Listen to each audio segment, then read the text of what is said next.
Bonjour, je m'appelle Nel. Je suis à la MJ depuis 3 ans maintenant. Je m'appelle Christophe Parmentier, j'habite à Asma. J'ai souvent la MJ. Je m'appelle Tatiana, j'ai 12 ans et je suis une jeune de la MJ. Je m'appelle Mauvais Gérard.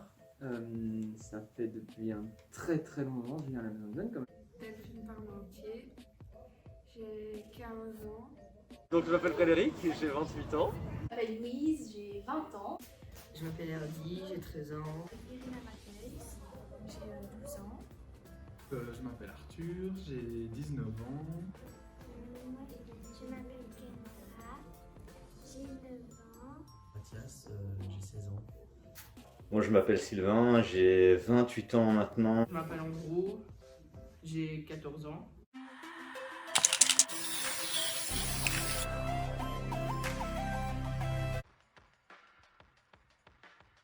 Participé, j'ai aidé à décorer plus ou moins. J'ai pas fait pour l'escalier que vous avez fait à ce moment-là, mais j'ai préparé quelques petites décorations, les chauves-souris, etc. On a pris un mois pratiquement à faire tous les bricolages. Le gros truc de justement cette année, c'était l'escape game comme tu devais faire. Et moi, vu que je participais à ça, je ne pouvais pas trop m'en parler, du coup, je n'ai pas vraiment participé. La tombe et les croix, c'est moi qui avais demandé. Tu fais ça moi? Ah ouais, j'étais habillé en curé ou je sais pas quoi. Oui, j'ai encadré la balade pour aller chercher les bonbons. J'ai accroché les chauves-souris en papier. J'ai l'occasion de te demander si je pouvais faire avec les grands. Tu m'avais dit oui.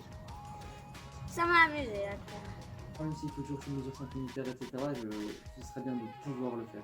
Juste ça, ce serait déjà génial. Peut-être un jeu de piste. Un repérage dans les bois, un truc pour se faire frissonner. À notre âge, il n'y a que ça qui me fait vraiment réagir. C'est quelque chose qui serait vraiment sympa. Puis on avait besoin de trouver une idée originale, justement, comme tu dis, qui rassemble toutes les disciplines du hip-hop, quoi. Et le fait qu'on puisse pas, enfin le fait que ce soit un ghetto blaster sur vélo, ben, ça veut dire qu'on peut vraiment organiser des événements hip-hop un peu entre guillemets sauvages et underground, et directement aller à un mur d'expression libre ou un truc où les gens peuvent commencer à danser, rapper, faire des open mic, graffer à un mur d'expression libre, et toutes les disciplines du hip-hop sont rassemblées d'un coup. Ouais, on a été influencé, inspiré par la MJ, quoi. Et par les autres MJ et tout, parce que vu qu'on a lancé cette MJ, on était un peu les pros. Mais après, quand on a lancé l'MJ, on allait voir plein de gens, quoi, tu vois, genre Thierry du Prisme et tout, on allait voir tout ce qui se passait à gauche, à droite, et après on s'est rendu compte qu'il y avait beaucoup de gens qui faisaient des projets DJ et tout, tu vois. Le Beguin nous a permis de développer nos compétences. Je retiens l'aide apportée par le Beguin. J'étais là avant la soirée. Je sais qu'on avait trouvé tous ensemble le thème qui était un bal américain. J'ai aidé, mon copain est même venu aider à aller décorer toute la salle avec les décors qu'on avait déjà fait, les rideaux, les ballons, photo booth. Ah oui, un arche à l'eau.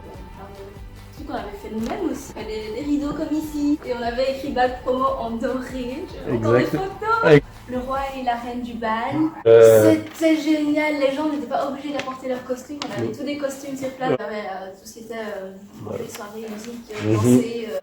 Et puis la soirée avec toutes les activités, c'était chouette aussi.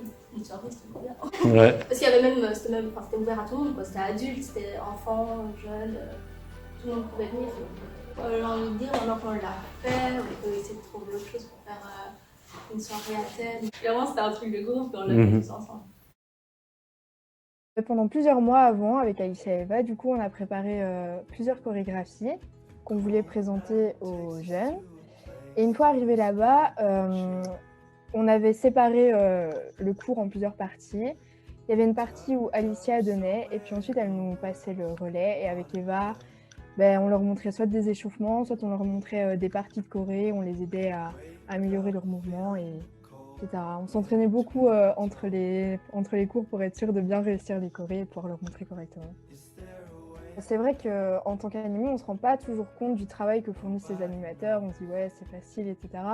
Mais quand on passe de l'autre côté et que c'est à nous d'animer, de gérer en groupe, de montrer, etc., Et ben c'est vrai que c'est assez compliqué et du coup après avoir réussi, je me suis sentie vraiment fière d'avoir réussi à gérer tout ça et sans m'être loupée, rien du tout.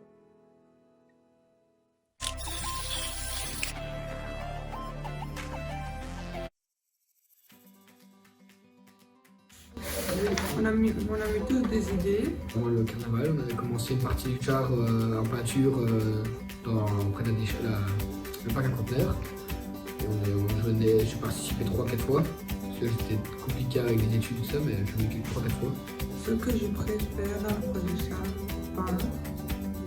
faire avec des gens, pas tout seul. Je trouve que c'est une bonne idée pour développer la créativité de certains jeunes. On a peint le char. Ouais. Ah non, on a défilé avec les jeunes du BMJ au carnaval où toutes les étapes sont parfaites. En fait, ça discute entre jeunes, donc ça voit la créativité de tous les jeunes. Donc en soi, Voilà, il y avait des filles et des garçons. Ouais. C'est comme ça qu'on exploite un peu la créativité des jeunes, comment ça repeindre, et ça reprend les cours de l'école et ça permet de travailler soigneusement et de leur montrer que tout est possible. C'était stylé. Le projet était mûrement réfléchi quand même, on a quand même créé une marionnette. Un peu tous notre mot à dire. Avec des talents artistiques de certains et comme moi, qui en ai absolument pas, une découverte de tout. Pour peut-être améliorer la marionnette ou aller plus vite ou résoudre des problèmes qu'on avait. Ça venait un peu du brainstorming de tous les jeunes et pas vous. Sinon, ce qui était aussi très sympathique, c'est le fait de bouger même ensemble en Belgique avant de partir au Canada, comme le fait de voir des pièces de théâtre. Il y en a une qui m'a marqué plus personnellement, c'était qu'on s'est rendu à Liège dans une petite salle très particulière avec un comédien qui nous faisait 65 marionnettes avec sa voix, c'était assez exceptionnel. Et plus tous les spectacles qu'on a vus là-bas. On a quand même vu une pièce de marionnette qui était juste gigantesque, une chorégraphie orchestrée assez magicalement. Vu qu'il y avait moyen de faire des choses assez exceptionnelles avec des marionnettes comparé à ce que je pensais.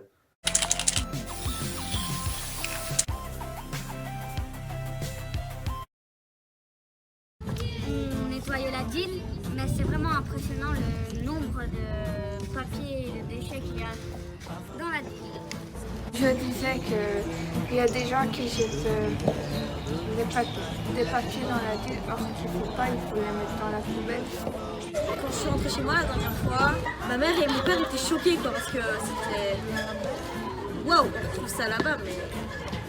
Papa, il vidait sa peinture dans l'évier et je lui ai dit qu'il fallait aller mettre dans le parc à conteneurs et maintenant il le fait. Moi je triais pas mes déchets avant, là je trie mes déchets maintenant. Si je jette des déchets par terre ou quelque part, faut que tu te ramasses. Maintenant je me dis, ouais, l'eau ça sert quand même à quelque chose et c'est dommage qu'on abîme toute la nature et tout ça. C'est de voir que tout le monde s'intéresse à la nature.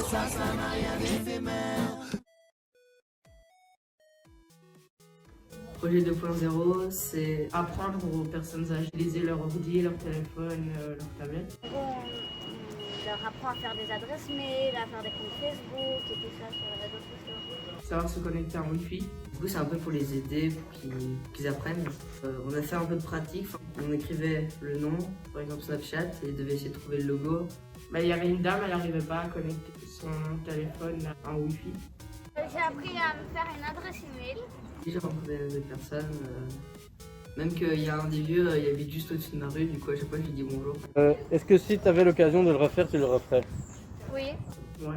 Oui, je reviendrai parce que c'est toujours bien d'aider les gens, c'est cool. Moi, les vieux, j'ai toujours respecté, c'est voilà quoi.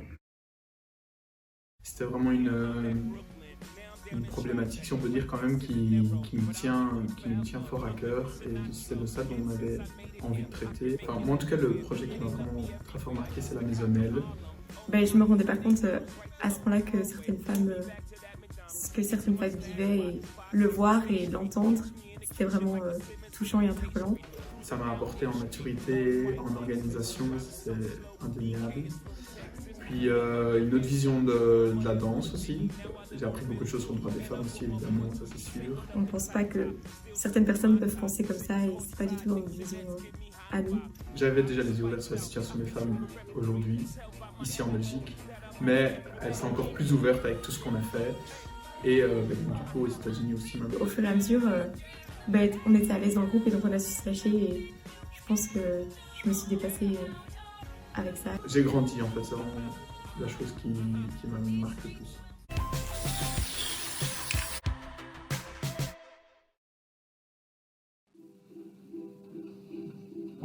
J'ai fait le spectacle de danse grâce à l'atelier de danse du Beguin. J'ai participé à l'activité danse, j'en ai composé, j'ai participé à une comédie musicale avec les centres culturels. J'ai appris à chanter, danser et à jouer à la comédie.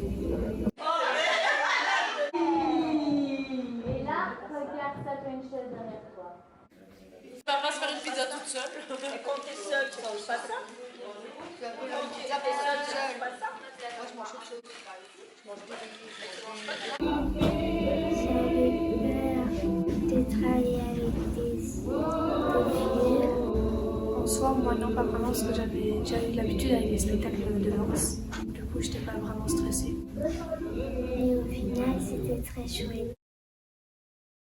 Le Beguin est arrivé et on a appris qu'il y aurait eu un événement dans la semaine. On a eu un barbecue. L'école de cirque aussi, c'était bien ça aussi. Pour les plus petits, il y avait du bricolage. On a mangé une soupe. Tout le monde était sorti. On pourrait dire que c'était une fête entre voisins. Ben, vous êtes venus et c'était chouette quoi. Il y avait l'agora, par exemple un petit agora avec un freestyler et tout ça. On apprend à se connaître peut-être en une journée, on apprend à connaître tout le monde. Il n'y avait pas mini-foot, mais non, vous avez découvert Bilal, tout ça, il jouait super bien au foot, du coup vous avez décidé de faire une activité foot. Moon qui avait géré le barbecue, il y avait des personnes âgées, il y avait aussi Marie-Jo, ma maman, Virginie, tout le Beguin, d'autres gens, mais presque toute la cité était réunie. J'aimais bien, et puis là d'un coup quand vous êtes venus, j'ai adoré, j'ai kiffé, la même. Un point d'attraction. On se rassemble avec tous les jeunes qui vont et on fait une sorte de réunion. Une réunion. Vous faisiez des réunions pour décider de comment allait se passer le camp. Oui. On faisait un peu de tout, on programmait la chose, etc. Tu programmais chacun quoi? Nos idées. Un peu tout le monde quoi. Un peu tout le monde, mais ça passe. On faisait tous un peu chaque jour des tâches. Un jour on avait un truc à faire, l'autre jour des autres et on changeait.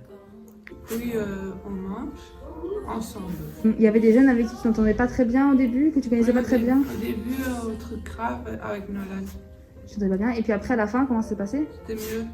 Avec mon frère, je me disputais beaucoup. Mais à la fin, l'entente a été super. Vivre en groupe, voilà, pouvoir discuter avec les autres, partager notre vie. Puis maintenant, on a la joie de vivre entre nous.